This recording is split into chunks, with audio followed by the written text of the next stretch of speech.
অর্থ পাচার মামলায় বিএনপির ভারপ্রাপ্ত চেয়ারম্যান তারেক রহমান ও ব্যবসায়ী গিয়াস উদ্দিন আল মামুনের সাজার বিরুদ্ধে করা আপিলের রায়ে তাদের খালাস দেওয়া হয়েছে। প্রধান বিচারপতি ডক্টর সৈয়দ রেফাত আহমেদের নেতৃত্বাধীন আপিল বেঞ্চ এই রায় দেন। গত বছরের 10 ডিসেম্বর সিঙ্গাপুরে অর্থ পাচারের অভিযোগে করা মামলায় তারেক রহমান ও গিয়াস উদ্দিন আল মামুনের 7 বছরের সাজা স্থগিত করে আপিল বিভাগ। একই সাথে তাদের জরিমানাও স্থগিত করে আদালত। 2016 সালের 21 জুলাই বিচারিক আদালতের খালাসের রায় বাতিল করে আসামিদের 7 বছরের কারাদণ্ড দেয় হাইকোর্ট।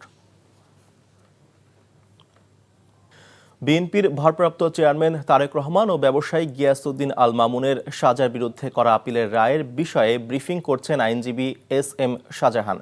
সরাসরি যাচ্ছি তার ব্রিফিংয়ে। উনি একটা বিমানের টিকিট কেটেছেন এবং কিছু চিকিৎসার টাকা খরচ করেছেন, সুতরাং এটা মানি লন্ডারিং পর্যায়ে পড়ে। এটা অলদো এটা মানি লন্ডারিং অ্যাক্টের 3-এর যে বিধান আছে বা 13-2 যে বিধান আছে সেই বিধানের মধ্যে পড়ে না। মোটামুটি বলতে পারেন যে গায়ের জোর করে একটা সাজা তারেক রহমানকে দেওয়া হয়েছে। জি হ্যাঁ, আমরা এই মামলাটিতে ট্রায়াল কোর্টে আমরা যখন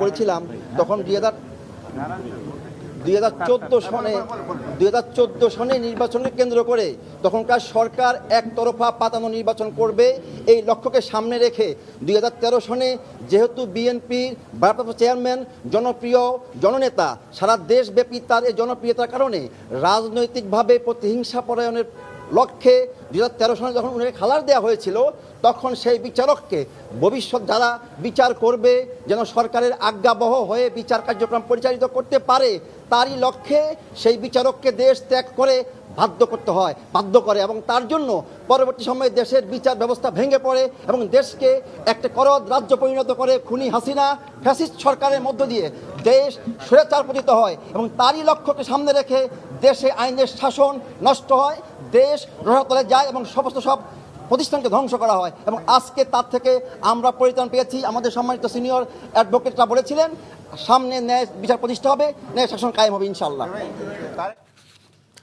দেখছিলেন ব্রিফিংয়ের অংশবিশেষ।